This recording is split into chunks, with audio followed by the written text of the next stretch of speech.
fingerstyle cover on guitar.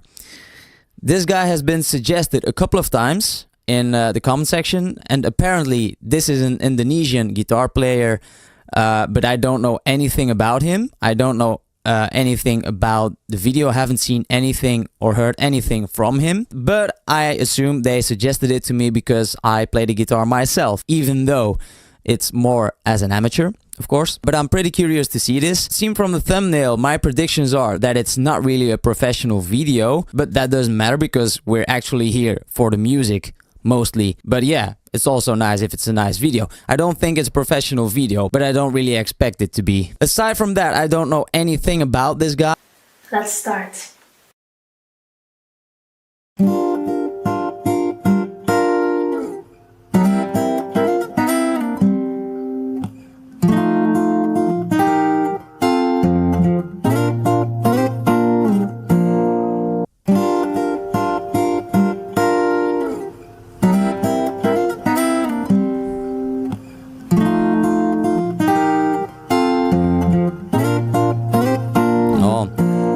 Different vocal lines usually in the song that he uses here.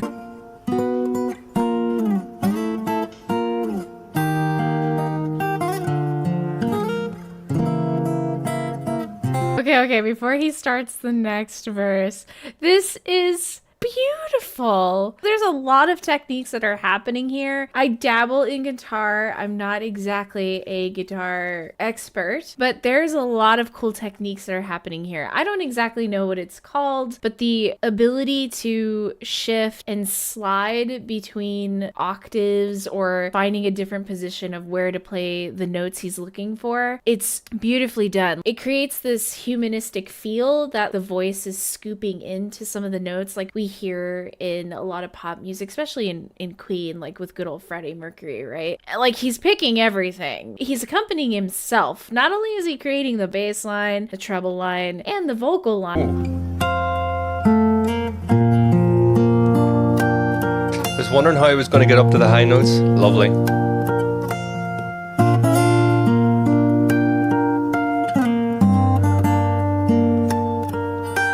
Yeah, it's a really different original arrangement of the song. Obviously, it's going to be very difficult when you've only the 6 strings. I thought it might have been a bit sort of jazzy in terms of what he's doing because it's, it's the type of thing that a jazz guitarist would be more used to doing with a song. But his arrangement is really original sounding. Something I really do like about it is a sense of timing. He's keeping the beat really locked in so that he's pulling you in as a listener. Certainly whenever you're playing solo instrument, you do drums or anything else like that there to sort of keep in time with, it's very easy to drift from the time. And sometimes that will be intentional. You'll intentionally slow something down or speed it up. But through that, I was getting really pulled into the sense of the groove, Like I think he probably got all of the tones that the voices have because the beginning of Bohemian Rhapsody is a cappella. And I have seen the cover of Pentatonix's Bohemian Rhapsody a lot of times as well, and that's amazing as well, but it's totally different though.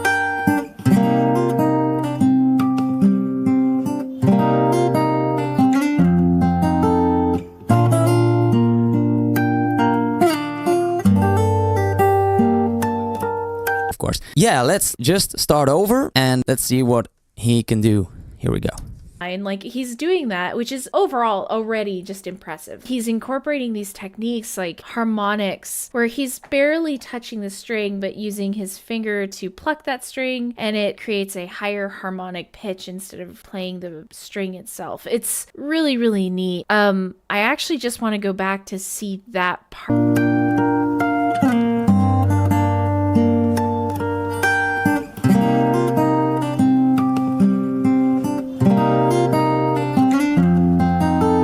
Damn, this guy is really good. I mean, I didn't really expect anything else, but Jesus Christ. The details are so clean. All the little sounds and notes that you hear in the original song are included here. And he makes it seem so easy, so seamless. It's like it's nothing. I don't really know, like Chord is not really a brand that I'm pretty familiar with, so don't really know the guitar, but that aside.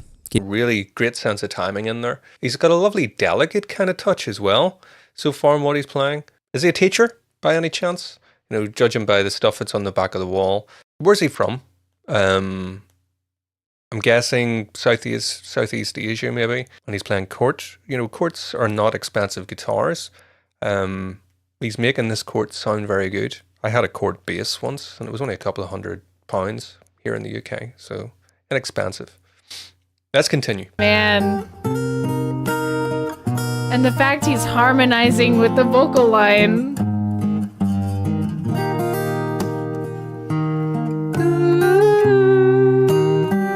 Yeah. Into the solo part. I know this song well. I've probably heard this song 100 times, 1,000 times maybe in my life. Some of his note choices are really interesting, I have to say.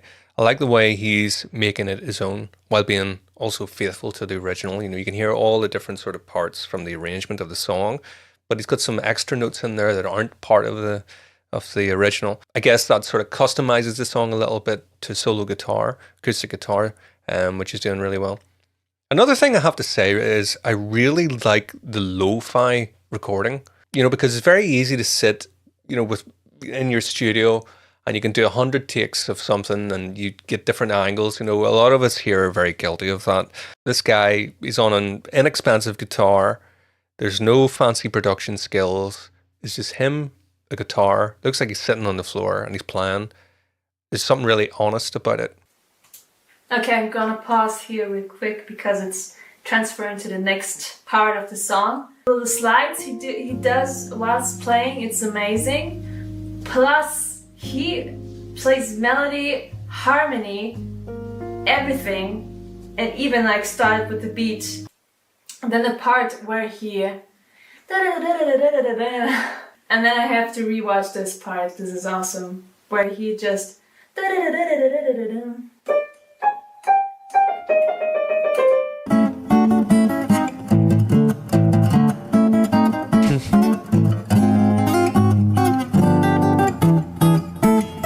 so subtle, but the fingernail that he uses to tap on his guitar to give a little rhythm to this part. So nice. So nice. It's all in these details. He adds so much detail and so much of the original song and sounds and melodies in this just on guitar. It's crazy. Make it look easy.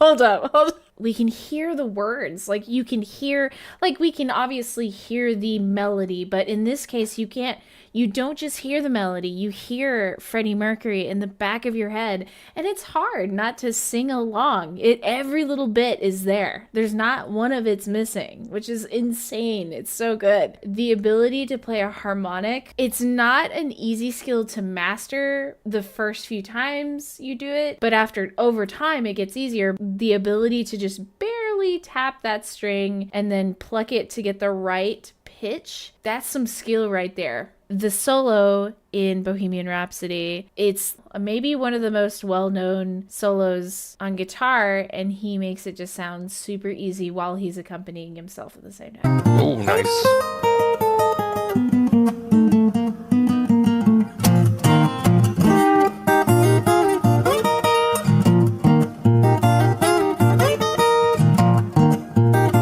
I think this bit of the song loses translation a little bit. It's such an unusual part of a song, isn't it, really? You know, even Queen, whenever they played this live, they never played that bit live. You know, they used the backing track, you know, they used the song recording, and then the stage went black, and then the band came back out again. It's such an unusual bit.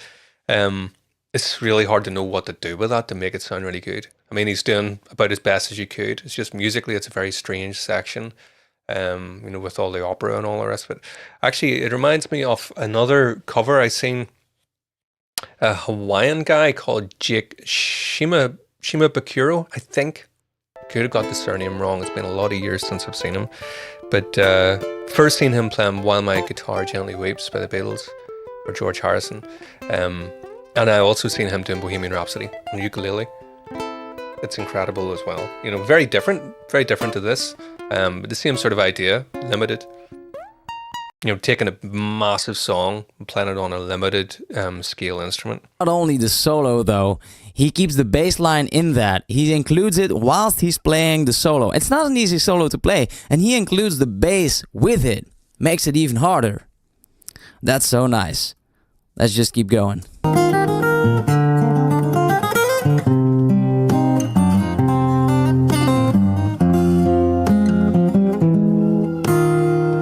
It's such a hard song to just only bring on guitar.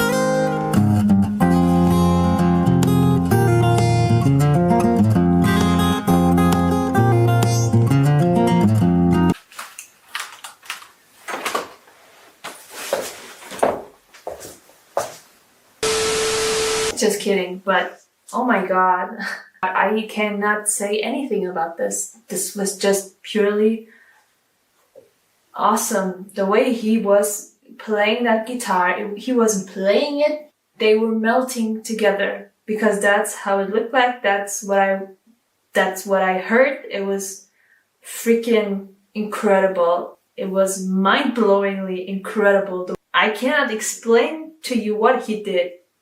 But he played the whole freaking song on the guitar, melody, harmony, everything. And then during that, he decided, I'm gonna include a little beat right there. So he even made the beat.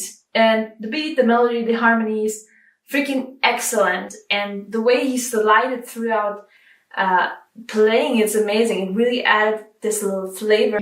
If that's not edging, I don't know what it is. What's so cool about this section is the fact that we hear every single word, we hear every single line, you can hear every single pitch. The guitar is now all of Queen. From what I can tell what he's doing with his hands, what I think I see. In this section, I saw some power chords, but using them to create the falling of the line musically or melodically. You can see that he's forming specific chords with his fingers. He's just plucking in that chord shape. It's so crazy because it's so simple, but it's so complex with what he's doing with his hands. I want to go back to that part.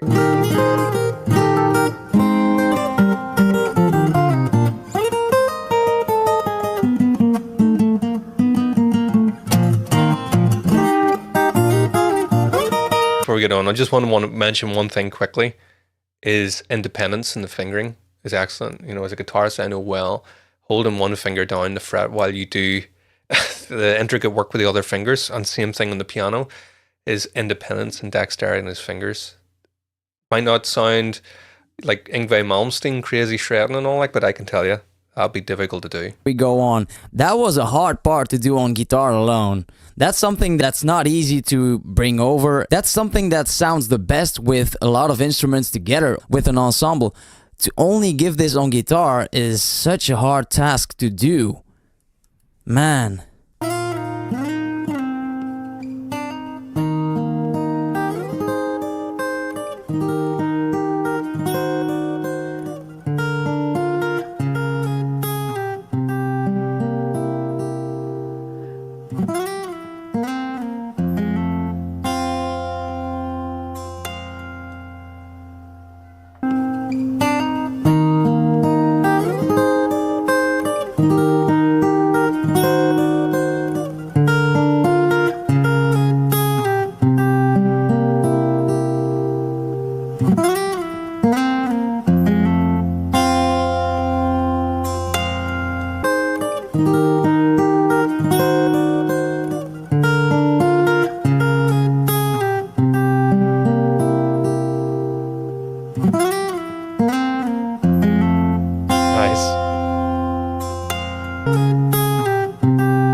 Begitu rangkaian nada pembuka Bohemian Rhapsody mulai mengalun dari gitar Alip Bata, reaktor pertama langsung menunjukkan tatapan yang penuh rasa ingin tahu. Dia tidak banyak bergerak, namun sorot matanya semakin tajam mengikuti setiap perpindahan melodi yang mengalir begitu halus. Beberapa kali bibirnya membentuk senyum tipis yang muncul tanpa sadar, terutama ketika bagian yang biasanya dinyanyikan berhasil diterjemahkan menjadi petikan yang begitu ekspresif. Di sisi lain, reaktor kedua terlihat lebih emosional, dia perlahan menyandarkan tubuhnya ke kursi sambil terus memandang layar, seolah sedang membiarkan setiap nada masuk tanpa gangguan. Ketika melodi berkembang menjadi lebih megah, ekspresinya berubah menjadi campuran antara kekaguman dan keheranan, seperti tidak menyangka sebuah gitar tunggal mampu menghadirkan suasana yang begitu luas dan berlapis. Reaktor ketiga tampak beberapa kali menggeleng pelan sambil tertawa kecil, bukan karena lucu, melainkan karena rasa takjub yang sulit disembunyikan. Setiap kali Alip Ba Ta menyisipkan detail-detail kecil dalam permainan gitarnya, dia langsung bereaksi dengan mengangkat alis atau membuka mata lebih lebar. Ada momen ketika dia mencondongkan tubuh ke depan, memperhatikan layar dengan fokus yang nyaris tanpa berkedip. Sementara itu, reaktor keempat justru terlihat tenggelam dalam suasana lagu. Wajahnya menjadi lebih tenang, dan dia mulai mengikuti alur musik dengan gerakan kepala yang sangat pelan. Sesekali dia memejamkan mata beberapa detik, seolah ingin menikmati nuansa yang tercipta tanpa harus melihat apapun selain membayangkan aliran melodi tersebut. Reaktor kelima menunjukkan respons yang berbeda lagi. Sejak awal dia terlihat aktif memperhatikan setiap gerakan tangan Alip Ba Ta.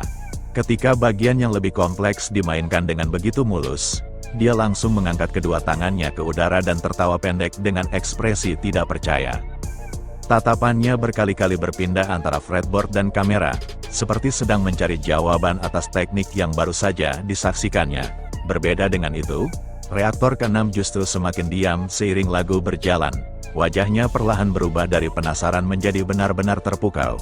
Ada momen ketika dia hanya bisa menggeleng perlahan sambil menghela napas panjang, memberikan kesan bahwa apa yang didengarnya jauh melampaui ekspektasi yang dia miliki sebelum menekan tombol putar. Menjelang akhir penampilan, keenam reaktor itu tampak mengalami perasaan yang hampir sama, meskipun ditunjukkan dengan cara yang berbeda. Ada yang masih terpaku menatap layar, ada yang tersenyum lebar sambil mengusap wajahnya, dan ada pula yang hanya duduk diam dengan pandangan kosong penuh pemikiran. Tidak ada reaksi yang berlebihan, namun justru itulah yang membuat momen tersebut terasa kuat. Mereka seperti baru saja menyaksikan sebuah perjalanan musikal yang membawa berbagai emosi sekaligus. Dari rasa penasaran, kekaguman, hingga penghormatan terhadap kemampuan Alip Ba Ta mengubah sebuah karya legendaris menjadi pengalaman yang terdengar segar, hidup, dan sulit dilupakan. Itulah lur untuk reaksi kali ini. Sampai jumpa lagi di video lainnya bersama channel Rafiko. Admin ucapkan terima kasih telah menonton.